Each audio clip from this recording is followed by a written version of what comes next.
तो चलिए आज अभी एक बहुत ही इंटरेस्टिंग आर्टिकल हम लोग पढ़ेंगे, that is called Doppler's effect.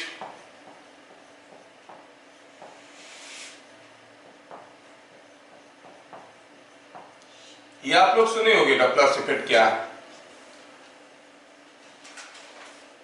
कभी कभार आप लोग देखे होंगे कि कोई मान लो कि कोई आप घर के अंदर बैठे हो और कोई आप मेन रोड पे आपका घर है और कोई एक गाड़ी कहीं दूर से आ रहा है, बाइक्स में कोई आ रहा है, बहुत ज्यादा स्पीड में आ रहा है और कांस्टेंट स्पीड में आ रहा है, आके आपकी खिड़की के बगल से होते हुए आगे निकल गया, है ना।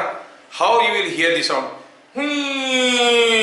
ऐसे करके पार हो जाता है कि नहीं हो जाता है, but that is creating a constant sound, that means of constant frequency. आपको अलग अलग फ्रीक्वेंसी, कभी पतला आवाज कभी मोटा आवाज ऐसे सुनाई देता है, करके आ रहा है मतलब हाई फ्रीक्वेंसी, करके क्या है मतलब लो फ्रीक्वेंसी, है कि नहीं। So you find there is a change in frequency, जबकि शुरू से ही हम लोग पढ़ चुके हैं कि वेव का फ्रीक्वेंसी को भगवान भी नहीं बदल सकते। अब देख रहे हैं कि फ्रीक्वेंसी बदल रहा है, ये क्या है, क्यों है, कैसा है, कब होता है, वो सारे बताएंगे कौन, डॉपलर महाराज। तो डॉपलर्स इफेक्ट के बारे में पढ़ेंगे। क्या है ये, पहले व्हाट इज दिस इफेक्ट, ये डॉपलर्स क्या लिखा है, डॉपलर्स, ठीक है। तो लिखेंगे the variation in apparent frequency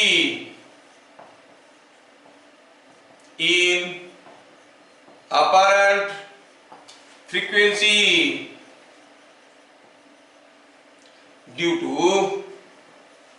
the variation in apparent frequency due to relative motion between source, listener और डिटेक्टर, डिटेक्टर मतलब जो सुन रहा है, डिटेक्टर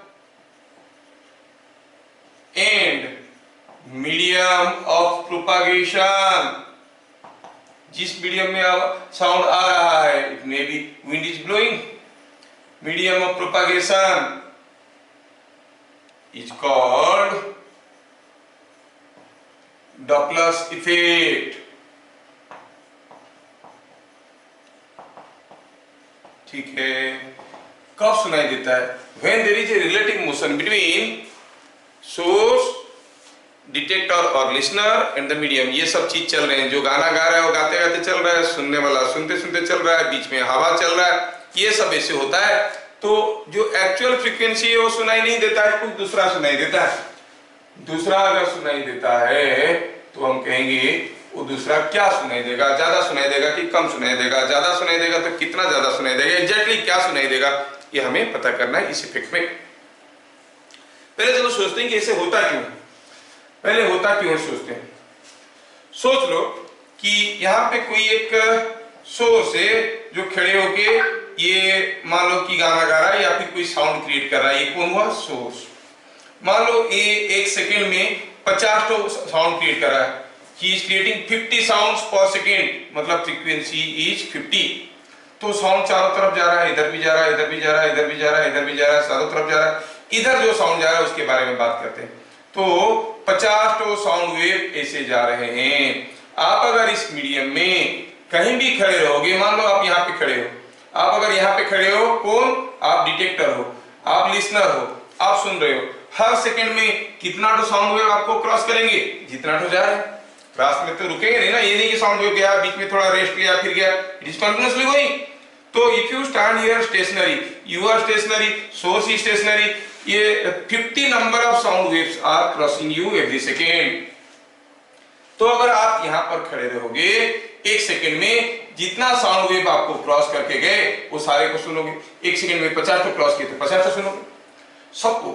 सपोज आप सुनते सुनते बहुत मजा लगा तो देखने के लिए कौन गा रहा है, you started coming close. Suppose एक सेकेंड में आप यहां से चलते चलते चलते चलते यहां पर आ गए हो। अगर यहां पर खड़े रहते तो ये 50 तो वेव आपको क्रॉस करता, आप कहते सोर्स का फ्रीक्वेंसी 50 है, लेकिन जब आप यहां पर आ गए हो, ये 50 के साथ साथ ये कुछ एक्स्ट्रा वेव भी आपको पार कर गए हैं, नहीं इधर इधर कितना है, इधर है 50, ये 50 वेव तो आप सुन चुके हो, लेकिन चलने के कारण ये 4 वेव को एक्स्ट्रा सुन ले, तो आपको क्या लगेगा, what is the frequency of the source, you say 54 because you are receiving 54 sound waves per second. समझ में आ रहा है। सिमिलरली अगर आप उल्टा जाते तो 50 नहीं सुन पाते। मान लो 1 सेकंड में 50 तो इस पॉइंट को क्रॉस करते हैं, लेकिन 1 सेकंड में आप यहाँ पर आ गए हो, यहाँ पर आ गए हो तो ये 3 को तो सुन नहीं पाओगे, ये पीछे रह जाएंगे। तो you will say the frequency of the source is 47। So because of your motion, you see the frequency of the source is appearing to be different, but actually not getting different. Frequency of a wave can never be changed. अब भी हम उस statement पे कायम हैं कि किसी wave का फ्रीक्वेंसी को भगवान भी नहीं बदल सकते, बस एक इफेक्ट में बदलता है जिसको कॉम्पटन इफेक्ट कहते हैं, वो क्लास 12 में पढ़ेंगे। वो भी इलेक्ट्रोमैग्नेटिक वेव्स के लिए होता है, नॉट फॉर साउंड वेव्स। तो कोई एक वेव का फ्रीक्वेंसी को कोई बदल नहीं सकता। अच्छा सर, बदल नहीं सकता, तो फिर इसको दूसरा क्यों सुनाई दे रहा है, क्योंकि जब ये इधर आ रहा था उसको फ्रीक्वेंसी ज्यादा सुनाई दे रहा था, उधर जा रहा था फ्रीक्वेंसी कम सुनाई दे रहा था, है कि नहीं। और अगर वो गोल गोल घूमता, सोचो ये सोर्स ना इधर आ रहा ना उधर जा रहा, इधर जा रहा, ऐसे ऐसे करके घूम रहा है, इन्हें सर्किल, तो कहीं भी जाओ सर्किल को हर जगह को बराबर नंबर ऑफ वेव्स क्रॉस कर रहे होंगे नहीं। अगर ये सोर्स, ये डिटेक्टर ऐसा एक सर्कुलर पाथ में आता, क्या आप गेस करके बता सकते हो कि 1 सेकंड में कितना तो साउंड वेव सुनेगा, वही 50 सुनेगा, क्योंकि इधर से 50 क्रॉस कर रहा है तो इधर से भी 50 क्रॉस कर रहा है, इधर से भी 50 क्रॉस कर रहा है, so he will be hearing only 50। तो अगर गोल गोल मूव कर रहा है, मूव करने के बावजूद उसको एक्चुअल फ्रीक्वेंसी सुनाई दे रहा है, जबकि when he is moving towards or away from the source, the frequency heard by him is different. So I say apparent frequency is different, not the actual frequency. समझ में आया? एक्चुअल फ्रीक्वेंसी नहीं बदल रहा है, अपरेंट फ्रीक्वेंसी बदल रहा है। अब इस चीज को हम लोग क्वांटाइज करने की कोशिश करेंगे, निकालने की कोशिश करेंगे कि जनरल फॉर्मूला क्या बनेगा। चलिए पहले हम लोग केस लेते हैं, वैसे डिराइवेशन में कर लेता हूं, स्कूल वाले नहीं पूछते हैं, जेई में तो चाहिए नहीं, लेकिन करने के पीछे मकसद ये है कि जो मूव करने वाले हैं वो अगर एक्सीलरेट कर रहे होंगे, जैसे जेई में कभी कभार आ चुका है, तो फिर ये डिराइवेशन की जरूरत पड़ेगा उस किस्म की न्यूमेरिकल को सॉल्व करने के लिए, सीधे फॉर्मूले से बनता नहीं, इसलिए डिराइवेशन करना पड़ रहा है। आप चाहो तो स्किप कर सकते हो इन मेकिंग नोट्स। सपोज हम कहेंगे this is what is the source, और ये सोर्स अभी यहां से मूव कर रहा है, चलो इसका नाम है सोर्स, और उसका फ्रीक्वेंसी है f, actual frequency is f।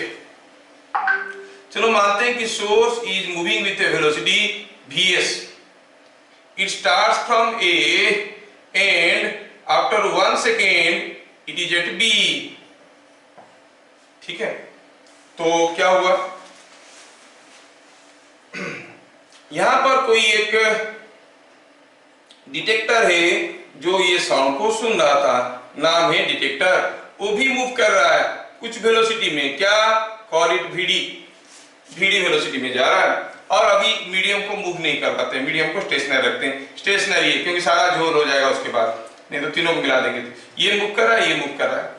अच्छा, अब क्या हुआ, ये भी मूव कर रहा है, तो एक पर्टिकुलर समय में ये C पे था और 1 सेकेंड के बाद वो आ गया है D पे, ये यहाँ पे आ गया है, तो क्या कहेंगे, late V is velocity of sound, V0 लिखता हूं क्योंकि VS VD लिखा हूं कंफ्यूजन हो सकता है, velocity of sound, VS is velocity of source, VD is velocity of detector, and say F is actual frequency, actual frequency of the source. थोड़ा ध्यान से देखना, इतना आसानी से समझ में आने वाली चीज नहीं है, एक बार में तो बहुत ही कम लोगों को समझ में आता है, 2 बार बोलना पड़ता है, ठीक है।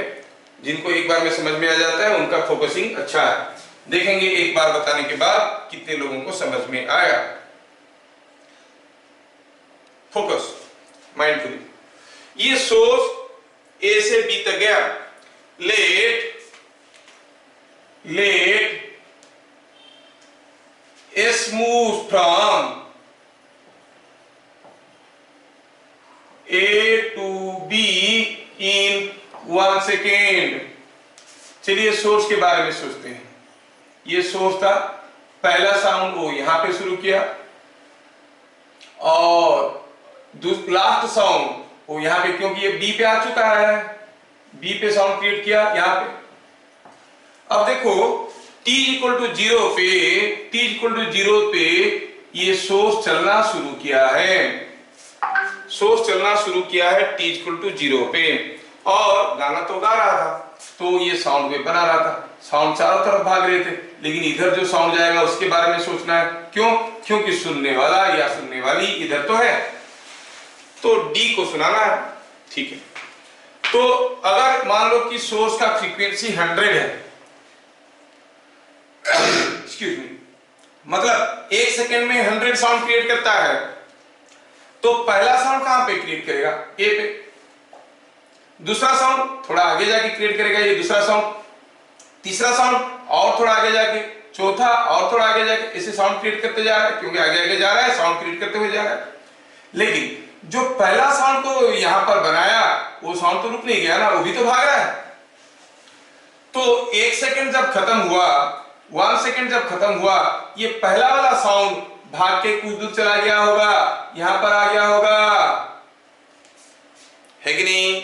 आदमी भागा है थोड़ा सा यहां से यहां तक, लेकिन साउंड भाग गया इतना दूर, कहां पे? चलो that point is called P.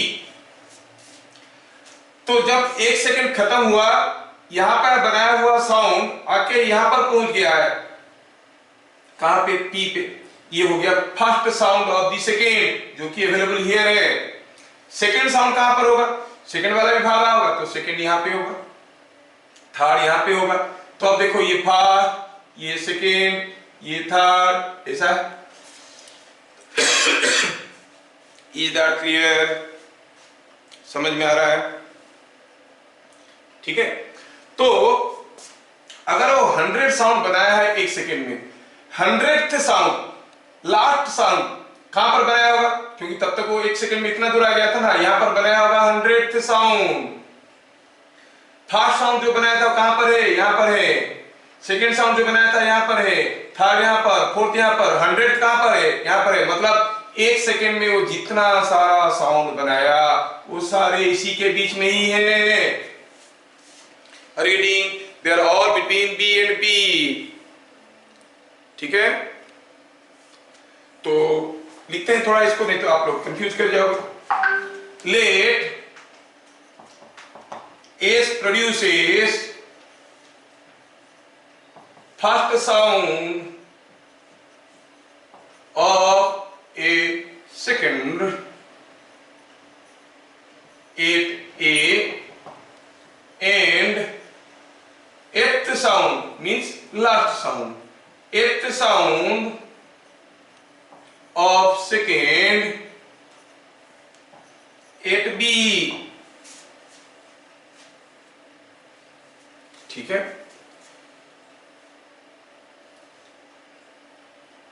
by this time क्या? So again last one, when 8th sound is generated,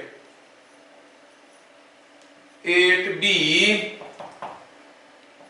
the first sound generated at A has moved to P।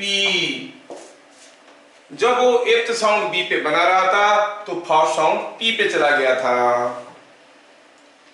ठीक है, 10 all sound waves produced in 1 second, produced in 1 second are now available between B and P। D के बीच में हुआ। तो यहां तक मैं आपको बताया था, फिर से रिपीट कर देता हूं। मान लो कि इसका फ्रीक्वेंसी है 50 हर्ट्ज, 50 हर्ट्ज का फ्रीक्वेंसी है साउंड का, मतलब 1 सेकंड में 50 तो साउंड क्रिएट करता है। पहला साउंड यहाँ पे क्रिएट किया और ये चल रहा था तो थोड़ा आगे गया, दूसरा साउंड यहाँ पे क्रिएट किया, तीसरा यहाँ पे, चौथा यहाँ पे, करते करते 50th साउंड को यहाँ पे क्रिएट किया है। लेकिन जब वो 50th साउंड क्रिएट कर रहा था बी पे होते हुए, ये फर्स्ट साउंड तो भागा होगा, भाग के पी तक आ गया होगा। अगर फर्स्ट साउंड जो पहले बना है वो यहाँ पर आ गया होगा, जो बाद में बना है वो यहाँ पर आया होगा, वो उसको कैसे क्रॉस कर सकता है कि नहीं? क्रॉस नहीं कर सकता। फिर तीसरा साउंड यहाँ पे, चौथा यहाँ पे, मतलब अगर ये first sound of the second is here, last sound of the second is here, means all sounds generated in 1 second are available between B and P. That is what is written here. क्या चीजें समझ में आया? Yes sir. Yes. अब हुआ क्या, तो ऐसे चलते चलते गाना गाने की आदत के कारण वो सोर्स क्या किया कि हर जगह साउंड भर दिया, हर जगह वो साउंड भर दिया। कैसे? नाउ व्हाट इज बीपी पहले निकालते हैं। बीपी क्या है? BP is nothing but AP minus AB, है कि नहीं? एबी क्या है? एबी क्या है?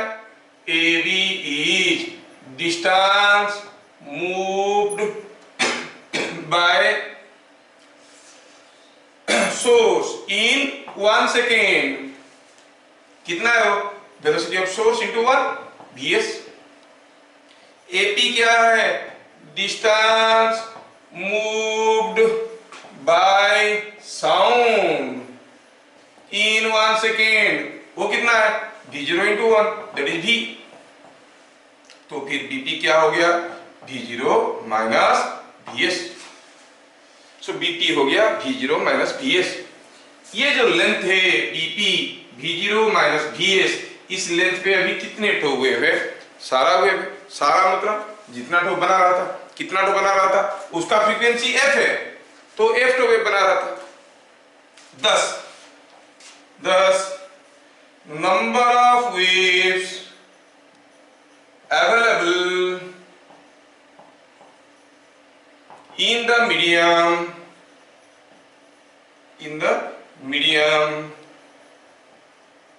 per unit length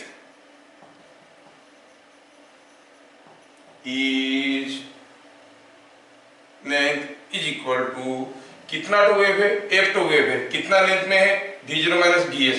तो number of waves per unit length हो गया f minus f by v0 minus vs, क्योंकि v0 माइनस vs लेंथ में f वेव है, तो 1 मीटर में कितना हो गया? v0 minus vs by f, number of waves per unit length of the medium.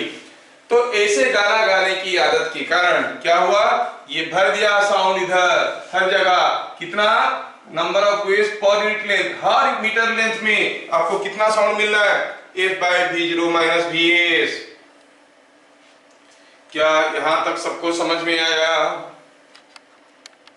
तो ऐसे चलने के कारण सोर्स ये सारा मीडियम में साउंड भर दिया। Let us look at the detector. Let vd जो हम लोग लिख चुके थे, वेलोसिटी ऑफ डिटेक्टर। और लिसनर, मान लो कि ये डिटेक्टर d जो है, इधर से साउंड आ रहा है, इधर से साउंड आ रहा है, d यहां पर सुना, कौन सा पॉइंट में? चलो इसको मानते हैं, कोई एक पॉइंट ले लेते, ई पे सुन रहा है, और ई पे सुनते सुनते वो भाग भी रहा था।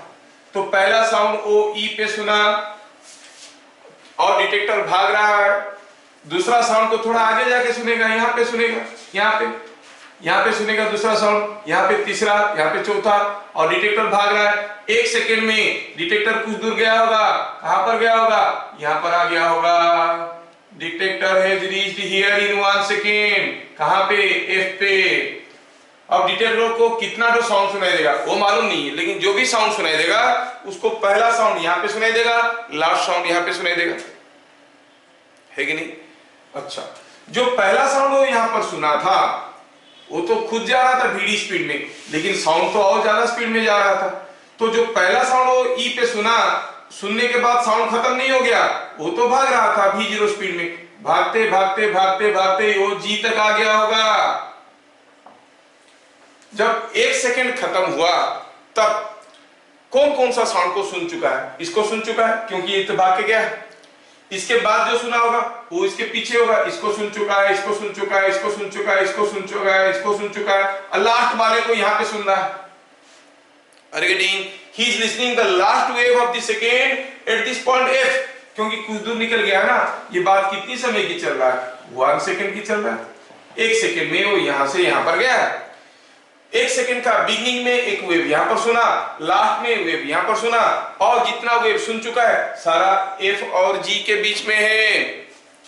रिपीटिंग, तो क्या कहेंगे? Detector hears first sound at E and the last sound of the second at F. When he was hearing the last sound, when he was hearing the last sound,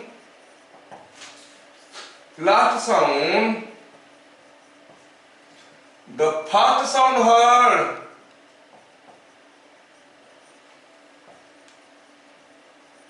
at E is available. कहां पे भाई? कहां पे है? कोई बताएगा? Available at जी पे आ चुका है। मतलब ये जो फर्स्ट साउंड है 1 सेकेंड का, उसको सुन चुका है। तो इसके बाद में जो सुना था ये पहला को सुना था, तो पहला ज्यादा दूर गया होगा, दूसरा वाला उसके पीछे, तीसरा वाला उसके पीछे। मतलब ये पहला साउंड वेव जो सुन चुका था, ये दूसरा जो सुन चुका था, तीसरा जो सुन चुका था, ये तो लास्ट वाला है जो सुन रहा है। समझ में आ रहा है क्या? Availability G, thus all sound waves heard by detector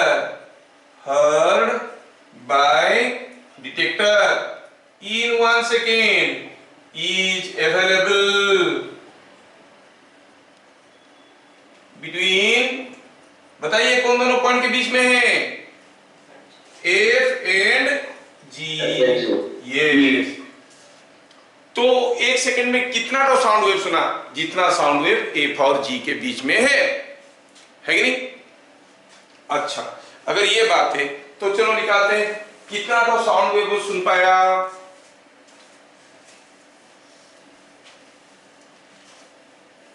here आपका EF क्या है? EF is distance moved by D in 1 second. कितना? It is VD into 1. EG क्या है? Distance moved by whom? कौन गया है E से G तक? By sound. कितने समय में? In 1 second. तो EG क्या है? V0. तो FG क्या हो गया? FG is EG minus EF, that is V0 minus VD। क्या समझ में आया? 1 सेकेंड में जब ये यहां से चलना शुरू किया, 1 सेकेंड के बाद ये खुद आके यहां पर पहुंच गया है, और जो साउंड सुन चुका था वो यहां पर पहुंच चुका है। तो 1 सेकेंड के बीच में जितने सारे वेव उसको क्रॉस किए वो सारे F और G के बीच में है, और FG के बीच में डिस्टेंस क्या है? V0 minus VD। लेकिन साउंड ये नहीं बना रहा है, साउंड तो सोर्स बना रहा है। वो तो पूरा मीडियम में भर दिया है साउंड। कैसे? Number of waves per unit length हम लोग अभी भी निकाल दिए थे, F by V0 minus VS, अभी भी थोड़ी देर पहले निकाले थे। तो हम क्या कहेंगे? Apparent frequency, apparent frequency heard, apparent frequency heard किससे? By detector is equal to number of waves crossing him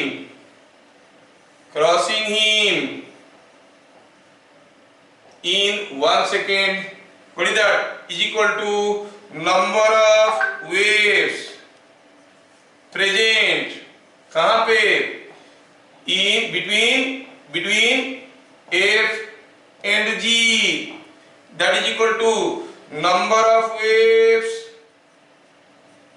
per unit length of medium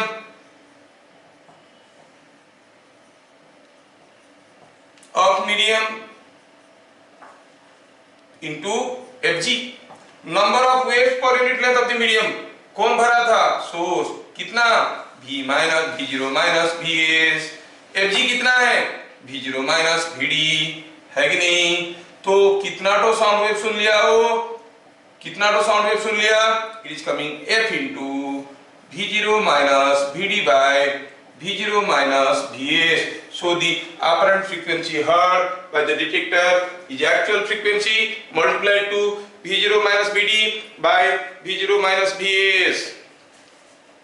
बात कुछ हजम हुआ कि नहीं हुआ। So actual frequency is F, लेकिन उसको सुनाई दे रहा है कुछ दूसरा, depending upon his velocity, his motion and the motion of the source. समझ में आया। So ये हो गया डॉपलर्स फॉर्मूला। तो जिनको डिराइवेशन नहीं चाहिए उनको सिर्फ फॉर्मूला याद रखना है और उसका कंडीशन याद रखना है, ठीक है। तो let us summarize whatever we have understood through this entire discussion. क्या देखें कि अगर हमारे पास कोई सोर्स है जो कि Vs वेलोसिटी में जा रहा है, यहाँ पर कोई डिटेक्टर है जो कि Vd वेलोसिटी में जा रहा है, V0 is velocity of sound, F is actual frequency, then the apparent frequency heard by the detector is given by F into V0 minus Vd by V0 minus Vs। ये हो गया formula. दिखने में कितना आसान लग रहा है, लेकिन ये आसान इसलिए लग रहा है क्योंकि ढेर सारी चीजें हम लोग एज्यूम कर लिए हैं कि सोर्स इधर जा रहा है, डिटेक्टर उधर जा रहा है। अगर सोर्स उल्टा जाता, डिटेक्टर टेढ़ा जाता, तो फिर तो सारे केसेस मॉडिफाई करना पड़ेंगे, है ना। जब हम लोग कोलिजन चैप्टर पढ़ रहे थे, हम लोग ऐसे ही कुछ किए थे, ये गया U में, ये गया V में, और ये भी U1 U2 में गया, टकराव हुआ, फिर ये V1 V2 में गए, फिर बाद में सारा वेलोसिटी की डायरेक्शन के लिए हम लोग इसी को साइन कन्वेंशन से एडजस्ट कर रहे थे। ऐसा ही कुछ करेंगे, ऐसा ही कुछ करेंगे। अब ये फॉर्मूला के साथ साथ कंडीशंस याद रखना बहुत जरूरी है, नहीं तो इस फॉर्मूला किसी काम का नहीं है। आप एक भी न्यूमेरिकल में फॉर्मूला अप्लाई नहीं कर पाओगे if you don't understand the conditions. पहला, what are the assumptions made in this, क्या क्या असम्पशंस हम लोग किए, और you better call them conditions, ठीक है। Important points related to I say rather facts, क्या हम किए ये सब करते वक्त, जाने अनजाने में कुछ चीजें कर दी हैं, उसको देखेंगे। पहला हुआ Vs and Vd are less than V0, उनका वेलोसिटी साउंड का वेलोसिटी से कम होना जरूरी है। नहीं, मान लो कि सोर्स गाना गा रहा है, डिटेक्टर भाग रहा है 500 मीटर पर सेकेंड में, क्या साउंड उसके पास पहुंचेगा? नहीं पहुंचेगा, तो he can not hear, Doppler effect fail हो जाएगा। मतलब पहला चीज है कि दोनों का velocity should be infrasonic. Supersonic मतलब more than velocity of sound, infrasonic मतलब velocity is less than that of sound, should be less than velocity of sound, ठीक है। दूसरा हुआ Vs and Vd Vs and Vd are velocities along line of sight or along line joining S and D, S और D को जोड़ता हुआ line में है। मतलब मान लो कि सोर्स, ये सोर्स है, ये डिटेक्टर है, और मान लो कि ये इधर जा रहा है, तो मान लो कि V2 स्पीड में जा रहा है ये इधर जा रहा है v1 स्पीड में, और दिया गया कि ये एंगल θ1 है, ये एंगल θ2 है।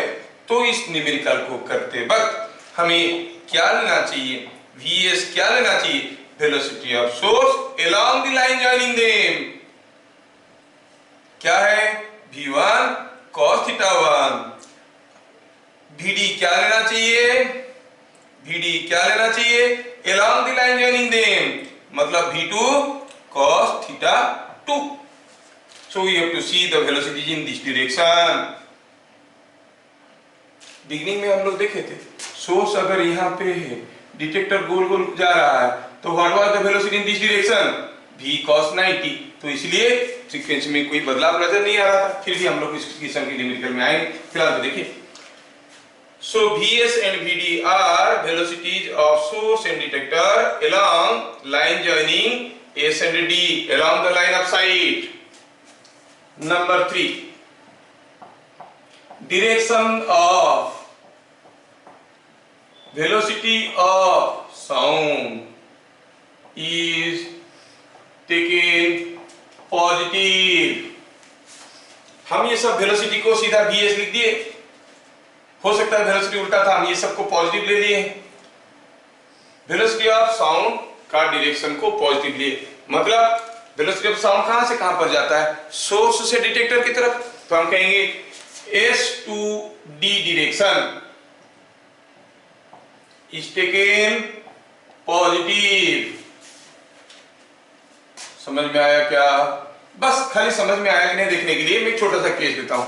सपोज हम कहेंगे ये है सोर्स, और किसी एक इंस्टेंट में ये इधर जा रहा है v1 वेलोसिटी में एट एन एंगल θ1। उसी समय डिटेक्टर उसके तरफ आ रहा है, क्या स्पीड में?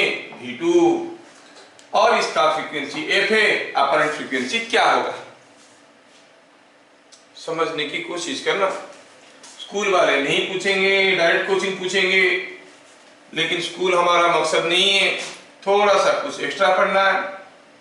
तो अब हम क्या कहेंगे? Velocity of source is velocity of sound, velocity of source along the line of site. अब यहाँ पर कौन सा डायरेक्शन को पॉजिटिव लेंगे? जिस डायरेक्शन में साउंड जा रहा है। साउंड कहां से जा रहा है? सोर्स से जा रहा है, इधर जा रहा है, इधर जा रहा है, इधर जा रहा है, लेकिन हम कौन से साउंड की बात कर रहे हैं? जो सुनेगा, मतलब ये वाला साउंड। तो this direction is to be taken as positive. तो वेलोसिटी ऑफ सोर्स क्या लिखेंगे? कोई बताएगा? Plus v1 cos θ1, the velocity along this line.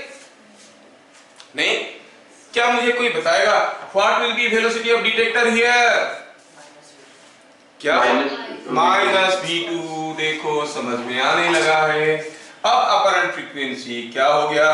Formula डालना है भाई, f into v minus v0 minus vd, vd के जगह माइनस v2, नहीं, whole divided by v0 minus vs, vs के जगह v1 cos θ1।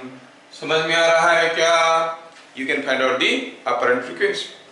ऐसे ही कुछ भी मॉडिफिकेशन करेंगे, मान लो vs इधर जा रहा है, उधर जा रहा है, पॉजिटिव नेगेटिव साइन आपको लेना है। समझ में आया? ये सारा चीज करते वक्त हम लोग एक चीज देखे कि हम लोग मीडियम मूव कर रहा है उसको तो कंसीडर नहीं किए। सपोज विंड ब्लो कर रहा है, विंड ब्लो कर रहा है, तो how to account for it? आप जानते हो कि sound is a mechanical wave. वो विंड के एयर के अंदर से क्राउल करते हुए जा रहा है, और एयर खुद ही मूव कर रहा है, तो velocity of sound will be affected, नहीं? तो कहेंगे कि if VW is velocity of sound, velocity of wind, तो effective velocity of sound, effective velocity of sound is equal to क्या होगा? when wind blows from S to D, effective velocity of sound क्या होगा? Actual velocity तो है v0, लेकिन wind भाग रहा है vw में, तो क्या हो जाएगा? v0 plus vw। क्या ये चीज सबको समझ में आ रहा है? साउंड जा रहा है V0 में, हवा भाग रहा है VW में, साउंड हवा के अंदर बैठे हुए जा रहा है तो स्पीड बढ़ गया उसका V0 प्लस VW। और when wind blows from D to S तो क्या लिखेंगे effective velocity of sound V0 minus VW। V0 minus VW। देखो आप लोगों को समझ में आ गया, V0 माइनस VW। बस तो कोई भी एक केस में VS क्या लेना है, VD क्या लेना है, इफेक्टिव वेलोसिटी ऑफ साउंड क्या लेना है, हमें समझ में आ गया है कि नहीं? ठीक है, अब इसके ऊपर हम लोग ढेर सारे केसेस देखेंगे, वो सारा केसेस को एक एक करके करेंगे। टाइम तो नहीं। Next class you come prepared with the entire theory of this. देखो वीडियो में अपलोड कर दूंगा, देख के आ जाओ, उसके बाद आके हम लोग इसका न्यूमेरिकल को करेंगे। ठीक है, अब बिना वीडियो देख के आओगे, मैं सिर्फ सीधा सीधे जब न्यूमेरिकल करूंगा आपको बड़ा कंफ्यूजन होगा। सो कम प्रिपेयर्ड विद प्रॉपर नोट्स। और बहुत ही इंपॉर्टेंट आर्टिकल है, इंट्रांस में तो आता रहता है थोड़ा बहुत वेरिएशन के साथ। ठीक है, फिर मिलेंगे कल शाम को 4:30 बजे। तब तक के लिए जय हिंद।